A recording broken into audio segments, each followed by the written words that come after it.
everyone, I hope you've all had a great month, and I'm sorry that I haven't been around for a little bit. I was away last week and I was really going to try and get this video up, but I just didn't end up getting around to it. And I've woken up this morning with like a little bit of a weird kind of sore throat and blocked nose situation, so if my voice sounds a bit weird, that's why. I also don't have any nail polish on because I had false nails on, so I wanted to give my nails a little bit of a break to just recover and everything. So that's that. But I'm going to jump right into my January favourites because I've got quite a few products here and a lot of them are things I haven't ever mentioned before, so I wanted to talk to you about them. I'm going to do, let's do skincare first because I've got two. The first one, I actually Instagrammed this and said how much I was enjoying it, and it's the Clarins Energy Booster drops. So Clarins do the self-tanner drops, which I really like as well. And they do some detox drops and some repair drops. And I like both of those, but the Energy Booster is my favourite. It's just a little bottle like this. And it's just a little dropper, and what you do is you can pop a few drops of this into your moisturiser, your day cream, your serum, anything like that. I do only tend to use this on no makeup days, so if I'm having like a Sunday at home and I'm not wearing any makeup, I'll put a few drops into my moisturiser and put it on, and it just wakes your skin up. It gives it a little bit more of a kind of bouncy, glossy is the wrong word because it's not oily, but just a little bit more of a vibrant look. Really like these. It's a nice kind of subtle little add-on, but they're really nice, and I think we are going to start to see a lot of drugstore brands doing things like this as well soon. I think it's a really good idea. Speaking of drugstore brands, the cleanser that I've been loving this month is so affordable, and it's the Superdrug Vitamin E Hot Cloth Cleanser. Now I have actually been chopping and changing between a lot of cleansers lately. I was using the Lala, but then I decided that I thought it was kind of giving me these weird kind of little bumps, and I didn't want anything too oily, and I just reverted back to this, and it's just such a good, dependable, easy to use cleanser. It's just a nice cream cleanser. I wash it off with a really warm flannel, works a treat, takes the makeup off. I do tend to use an oil makeup remover first and then go in with this. I just prefer to do it that way. It doesn't sting your eyes really nicely, and I actually think I prefer this to the brightening one. I know a lot of people say they don't like the smell of this because it smells like sunscreen. I actually quite like the smell of it, and the texture is really nice, and it doesn't leave any residue when you rinse it off either. Then for hair care, I've got two products. The first one is a hair mask, and I've pretty much been using this every time I wash my hair, just because I feel like it adds a lot of nourishment and it gives my hair kind of a nice silky feel. And it's the Tresemme Renewal Hair and Scalp Nourish and Renew Deep Conditioning Mask. It is nice to use on your scalp as well. I have done that when I go to bed. So I'll wash my hair, leave it damp, put this all over, rinse it out in the morning, or I've been using it just as a quick pick-me-up. It does work better if you leave it longer, but it's nice as a pick-me-up as well, and Tresemme is a really affordable brand, and it's not a brand that I usually tend to be wowed by their products, but this is really nice and I would buy this again. Then this product, the one thing is with this, I don't like the scent of it, but it's the Batiste Hydrate Me Oil Mist. So because I've been wearing my hair like this the last few months, and it's kind of just difficult weather for hair in that it's damp a lot of the time, it's raining, your hair goes all frizzy and weird. It's just not a good time for hair in general, I think. But I don't like to put hairspray on my hair when it's like that because I feel like that really dries it out. This is a really nice alternative. You get a little bit of hold and it adds a little bit of shine, but just without being too oily. The only thing is, like I said, the smell. I don't like the smell of Batiste products in general, none of them really, if I'm being honest. So that's all non-makeup-y things. I think everything else I've got in here is makeup related. It is. I'm going to start with the lip combo that I've got on right now. Sorry, I'm trying to, if you could only see my filming setup here, it's comical. Yeah, the lip I've got on right now.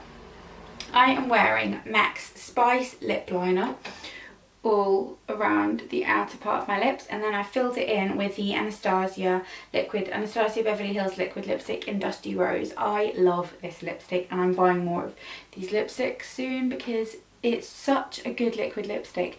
It's very matte, but it's not too drying. It lasts for ages. It's really good. If you kind of eat or drink, it doesn't come off. feels comfortable on the lips. I mean, it's not like the most comfortable thing ever, but it's fine, and I love these two combined. I just love this colour. I think it's such a nice colour. So that is that.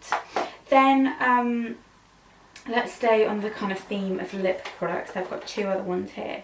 This one I've been really enjoying this month, and I've worn it a bunch of times, and I really like it. And it's the Charlotte Tilbury Matte Revolution lipstick in Super Cindy, which looks like this. It's just a nice kind of pinky brownie nude. I love it, and I think it's really flattering on my skin tone as well. The texture of it I think is a bit weird, and it kind of feels a bit heavy on the lips, but it's fine, you know, I like it. And then also this one by e.l.f., which is Bold Berry. Really lovely bright berry colour. The only thing is with this, it doesn't smell of anything, but it tastes funny. If you get it in your mouth, it tastes really sugary, and I don't like that. I feel like that's like a really kind of, it's just not a very sophisticated thing for your lipstick to taste like sweet. So I don't know, I don't like it. But the colour is really lovely, and the texture is really creamy and nice and kind of opaque and moisturising. Then the other makeup-y bits, well, this is kind of a hybrid product, but this is by DHC, and it's the Film Smoother. So you put it on anywhere like your under eye area, or you have anywhere you have fine lines. And I get really dry under eyes in the winter time, and it does make my kind of fine lines look really horrific. And I've got this under my concealer today, and I don't know how well it's showing up, but it just really does smooth the area down, makes your concealer apply a lot nicer than it would otherwise, and it's good for kind of just prepping the area for makeup as well. So I really like that. Then for bronzer and contour, I'm feeling really proud of myself today because I'm wearing both of these products. I've been reaching for these for the whole month pretty much, and it's the Body Shop Bronzing Powder in 03, which I really like. I think it smells really nice as well, which is weird, but it's just a nice light kind of tan bronzer. I really like the tone of it. And then for contour, I've been using this powder from H&M, which is called Taupe Brown. I do think the name doesn't describe the colour the best, because I do think it's warmer than the name would suggest for it to be, but it is still a little bit grey toned, and that's what I've got as my contour today, and I really like it. I used the Real Techniques contour brush, and I think it's a really nice colour, and I really like the packaging as well. I think it's very kind of Tom Ford-esque, so love that. And then last but not least, for makeup, I've got the L'Oreal Brow Artist Brow Plumper. I'm using the Soap & Glory Archery pencil, and then I just go in with this to just kind of set it all in place and add a little bit more colour. I like my brows to look a little bit messy and for you to still be able to see the texture of hair. So this works really nicely, and it's really affordable. I do think the brush could stand to be maybe a tiny bit smaller at the ends, but it's still fine, and I've got it in the colour medium dark. So those are all my beauty favourites. Then I've got a book favourite, and this is called The Good Girl by Mary I'm not even going to try and say that, but anyway, looks like that. And somebody pointed out when I Instagrammed this that the girl on here looks like Lucy Meck from Towie. Don't you think it does? I tried to Google to see if it was her, but I couldn't get an answer, and the book does have an alternative cover, so I wasn't sure. But it's a mystery thriller type of book, as most books I like are. I did try to read The Rosie Project earlier in the month and gave up. I like mystery thrillers, that's my genre. But this was really good, really gripping. I finished it in about a week. It jumps between 3 different characters and between kind of before and after the girl goes missing, so it's quite interesting in that way. And I did think the ending was good, apart from kind of a revelation that you get at the end, which I think was a little bit it was just a bit obvious in my opinion that was going to happen. But other than that, I did really enjoy it, really recommend it, and I am now going to start The Husband's Secret. That's the book I've got to start at the moment. And then for TV favourites, I've got quite a few kind of film TV favourites this month. 2 movies that I watched this month. I am going to be boring like everybody else this month and say La La Land. I went to see it at the cinema, loved every minute of it. I'm a huge musicals fan anyway, I really like musicals, so I really enjoyed it, and I thought that their acting was great. I thought Ryan Gosling was great in it, even though I'm not massively into him, but Thought he was really good in that, so I really enjoyed that. And then another movie that I watched was The Ninth Life of Louis Drax, which has got Jamie Dornan in it, and the guy from Jesse from Breaking Bad, I can't remember the actor's name, Aaron Paul. And it's a very unusual film. It's a very weird, kind of creepy film, but what it's about is very, very interesting. Just watch the trailer. I'll try and link the name of it down below so you can go and look it up, but just watch it. It's very, very weird, and it's about a little boy who's in a coma and kind of what he can remember and how he got to be in that coma in the first place. Sounds really strange, but it's a really, really good film. And then for TV shows, I watched Westworld this month. I know I'm pretty late to the bandwagon, but I was waiting for there to be a whole season, and we were finishing up watching Californication as well.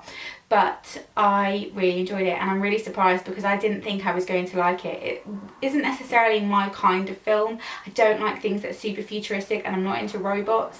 But I really, really enjoyed it. I think it's one of the best things I've watched this year. It's very, it's different. I think it's kind of like Robots meets Jurassic Park meets The Hunger Games is how I'd describe it. And the acting in it was really good. It's so well put together. Like, it's a production that costs so much money, and you can see that in how it's put together. I really, really enjoyed it. So I definitely would recommend Westworld if you haven't watched it, and if, like me, you thought you weren't going to like it, give it a go, because remember when I thought that about Walking Dead, and how wrong was I, because I love it now. So I hope you enjoyed this video. Sorry, my throat's feeling really weird. I hope you enjoyed this video and had a great January, and I will see you all in my next video, and then at the end of Feb we'll be back with February favourites, and then it'll be springtime. It's just mental. Don't know where time's going, but yeah, I hope you enjoyed this, and I'll see you next time. Bye.